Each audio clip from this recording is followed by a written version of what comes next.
श्री सरस्वती मैया की जय, श्री कृष्णचंद्र भगवान की जय। देखिए, आज हम स्नान के ऊपर चर्चा करेंगे। स्नान कब करना चाहिए, कैसे करना चाहिए, स्नान किए बगैर भोजन क्यों नहीं करना चाहिए, इस पर चर्चा करेंगे। नित्यं स्नात्वा शुचिः कुर्यादेव देवर्षि पितृतर्पणम, ये मनु महाराज ने कहा है कि प्रतिदिन प्रातः स्नान करके शुचि अर्थात पवित्र होकर संध्या वंदन तथा देवर्षि तर्पण आदि नित्य कर्म करें। सनातन धर्म के सभी धार्मिक तथा सामाजिक कृत्यों में स्नान एक अनिवार्य और आवश्यक कृत्य है।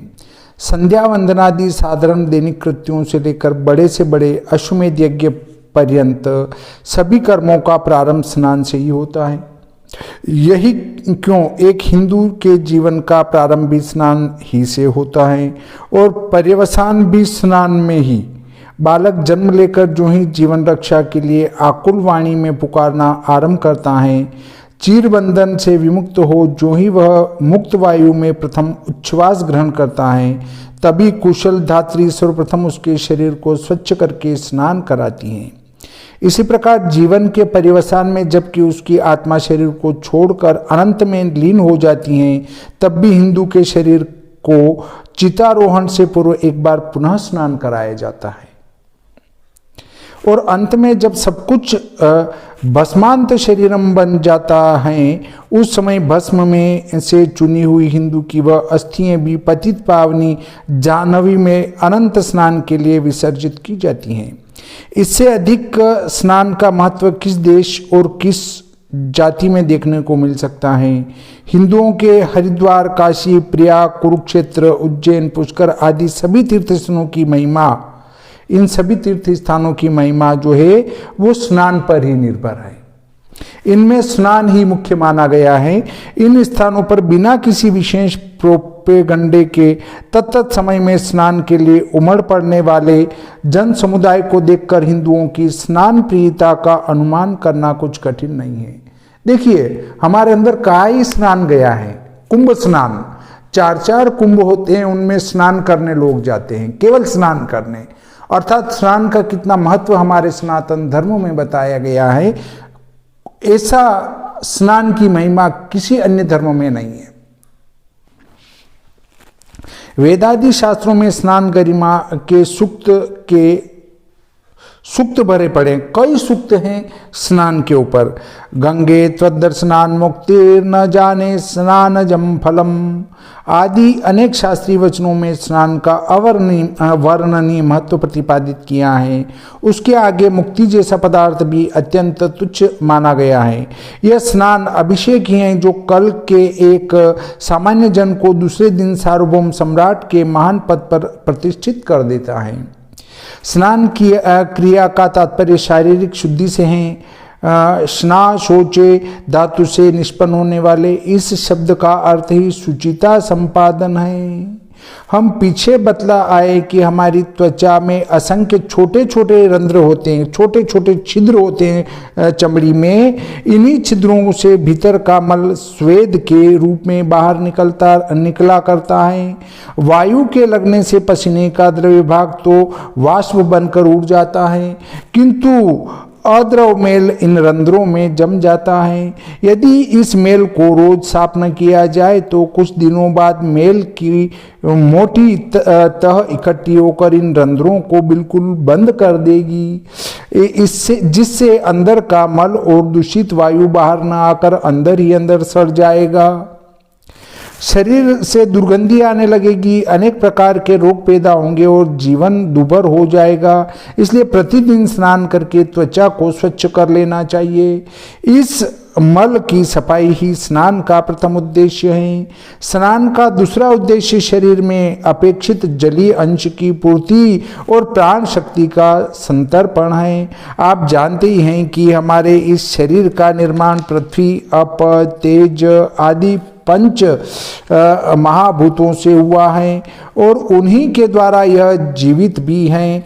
हमारे शरीर में प्रत्येक भूतांश क्षण क्षण में क्षीण होता रहता है, जिसकी पूर्ति हम प्रकृति मंडल में विस्तृत पंच महाभूतों से भोजन, जल, वायु आदि को ग्रहण करके करते रहते हैं। जब हमारे शरीर में विद्यमान जल शारीरिक उष्मा से सूख जाता है तो शरीर में बेचैनी अनुभव होने लगती है।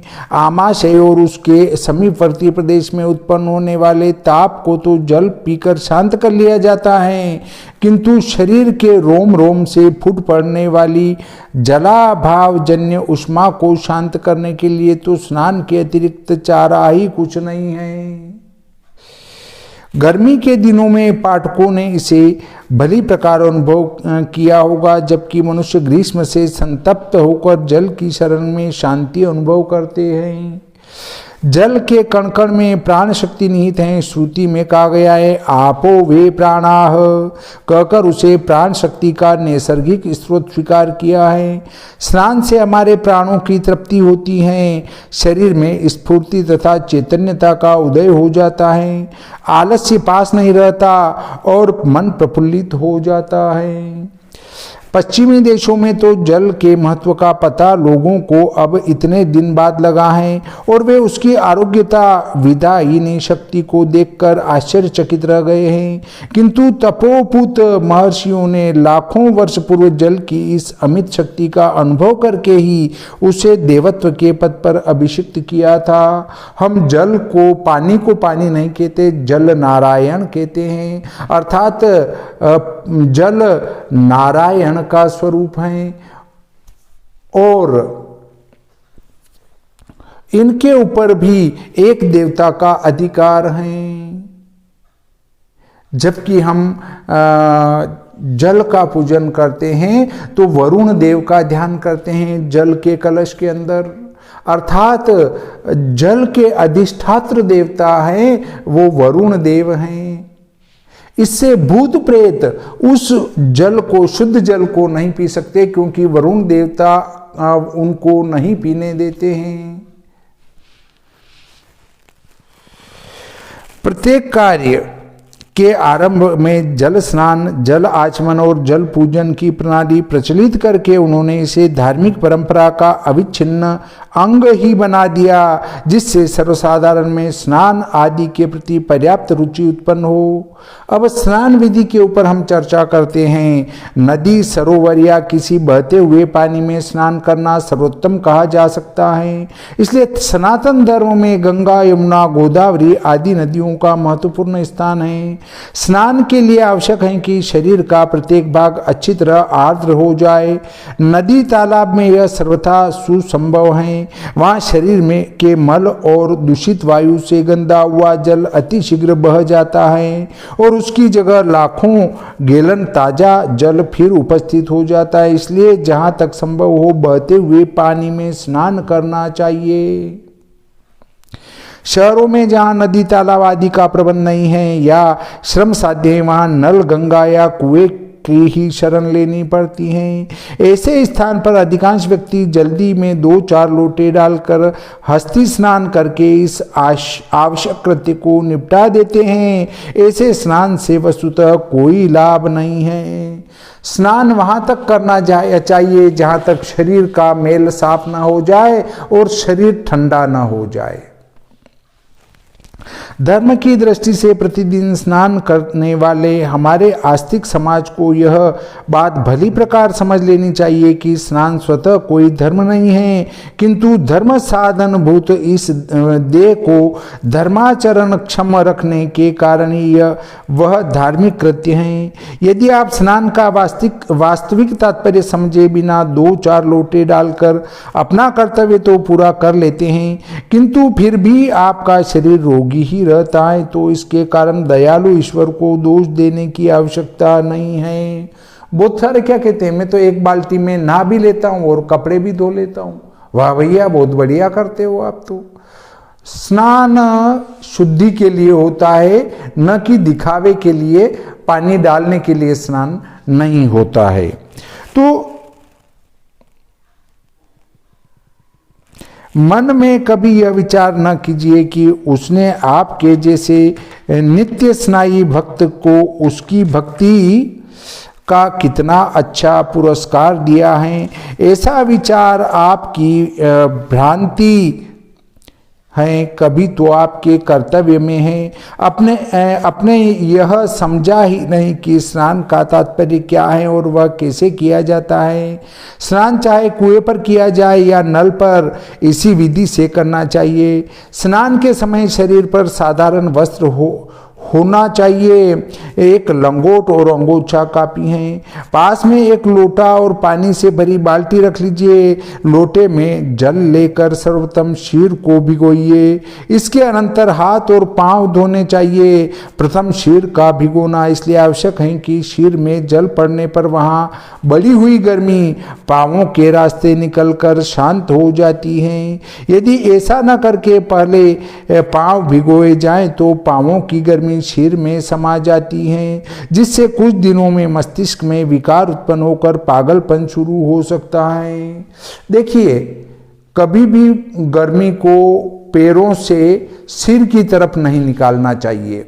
गर्मी को हमेशा सिर की तरफ से, शरीर में होते हुए पैरों की तरफ से बाहर निकालना चाहिए। अर्थात सबसे पहले सिर भिगोना चाहिए, उसके बाद शरीर, उसके बाद पैरों को भिगोना चाहिए।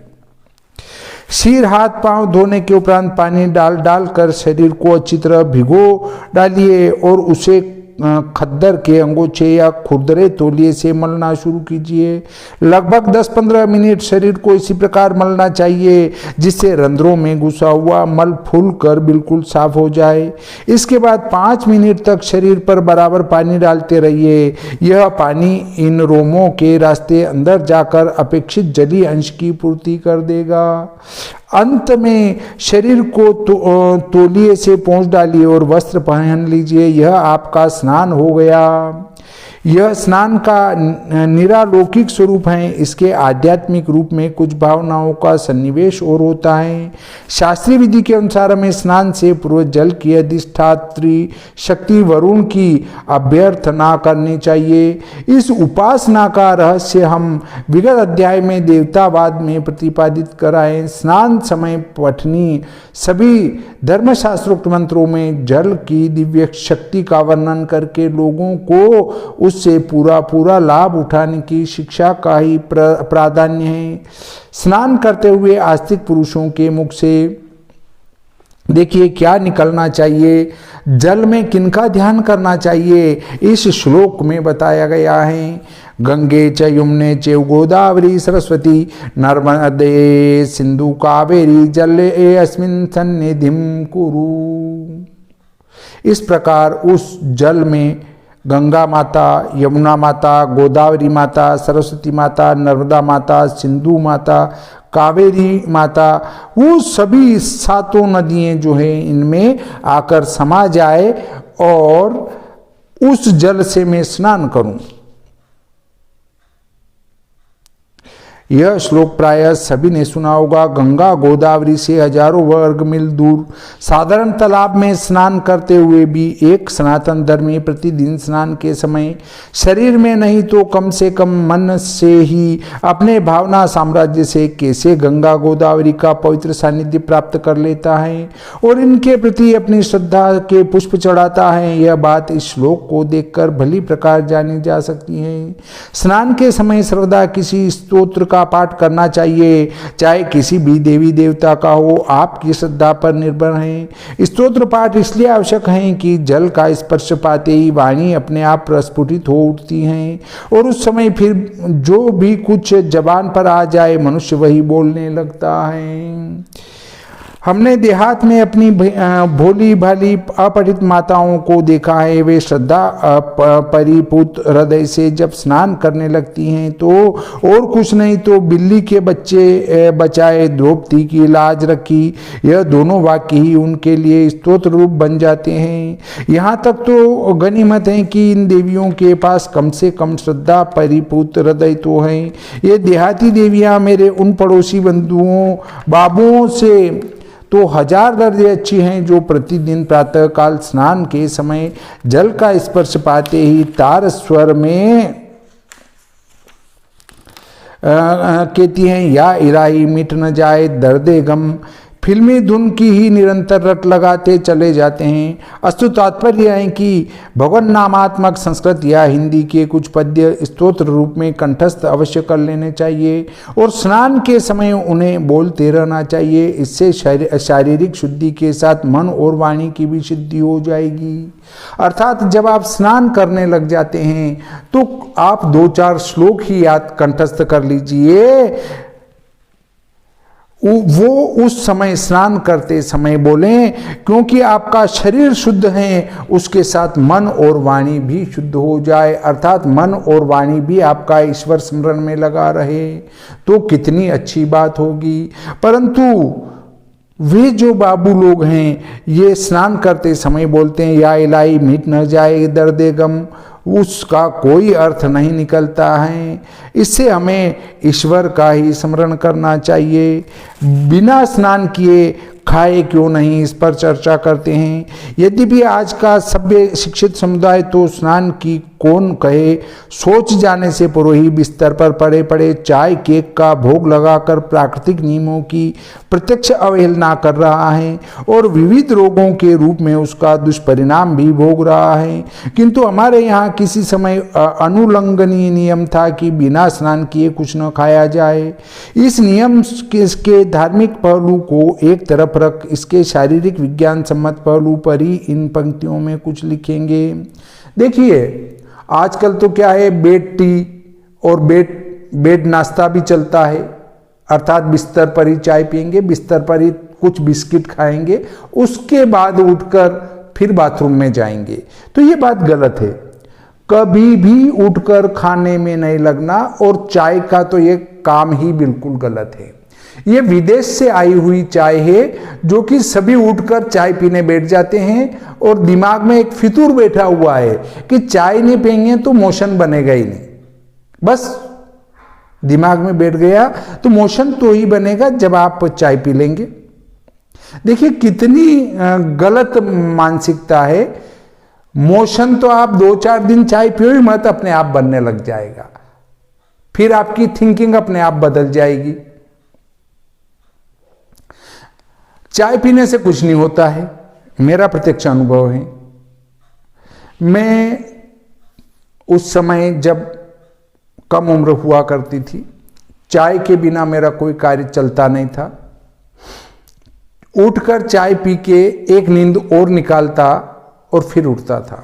दिन में चाय, रात को 11 बजे याद आ गई चाय तो चाय पीना, चाय पी के सोते थे, नींद आती थी। ऐसा नहीं चाय पी ली तो अब नींद नहीं आएगी, चाय से नींद का कोई संबंध नहीं रहा मेरा।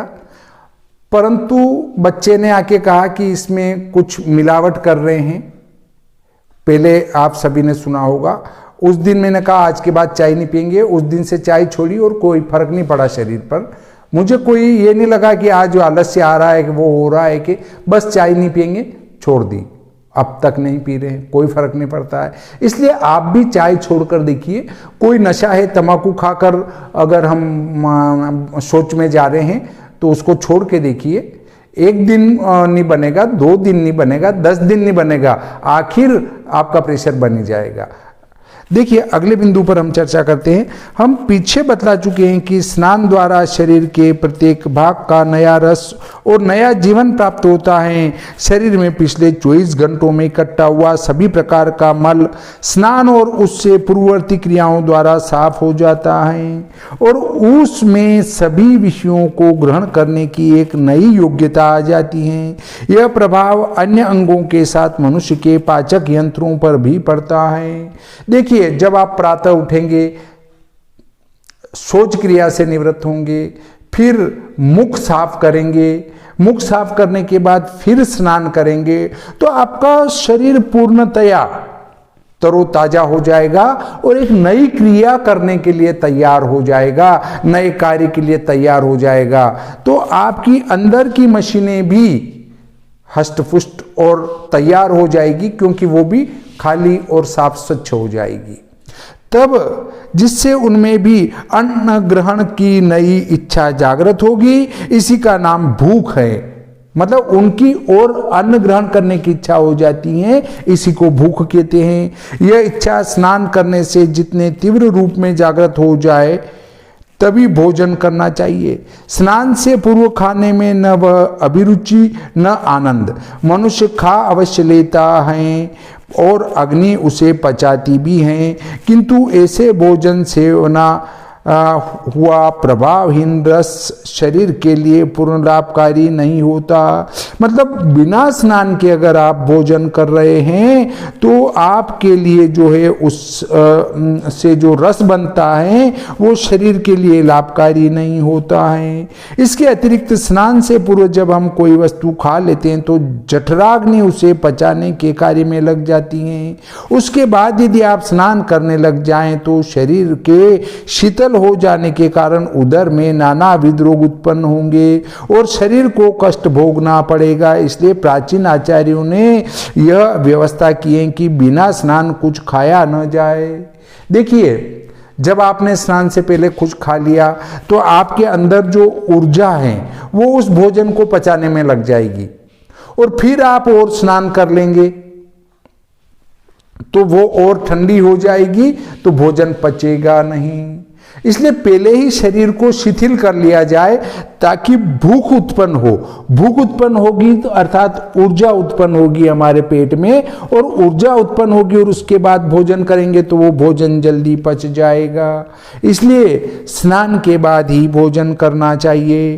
कुछ वस्तुएं ऐसी भी हैं जिन्हें आवश्यकता पड़ने पर स्नान से पूर्व भी खा लेना हानिकारक नहीं है और न दोषकारक ही दोषावह भी हैं। ऐसी वस्तुओं की गणना करते हुए स्मृतिकारों ने लिखा है।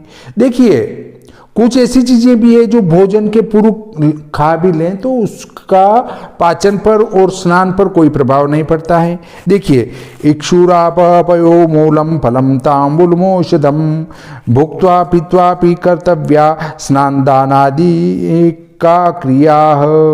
अर्थात गन्ने का रस, पानी, दूध, फल, मूल, पान और दवाई, इन चीजों को खा पीकर भी स्नानादि क्रिया की जा सकती हैं। इस श्लोक में प्रतिपादित सभी वस्तुएं अल्पकाल में ही पचने योग्य हैं और जल प्राचुर्य से परिपूर्ण होने के कारण ही स्नान से पूर्व ग्रहण की जाने पर भी स्नान विघातक नहीं होती।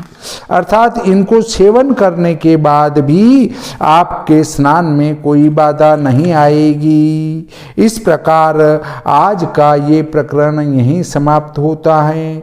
अगले प्रकरण में हम चर्चा करेंगे आसन के ऊपर कि हमें किस प्रकार के आसन पर बैठना चाहिए, किस प्रकार के आसन का स्पर्श करने पर दोष नहीं लगता है और आसन पर बैठकर ही भोजन क्यों करना, आसन पर बैठकर ही जप तप अनुष्ठान क्यों करना, इस पर हम चर्चा करेंगे। तब तक आज का प्रकरण यहीं समाप्त करते हैं। श्री सरस्वती मैया की जय, श्री कृष्णचंद्र भगवान की जय।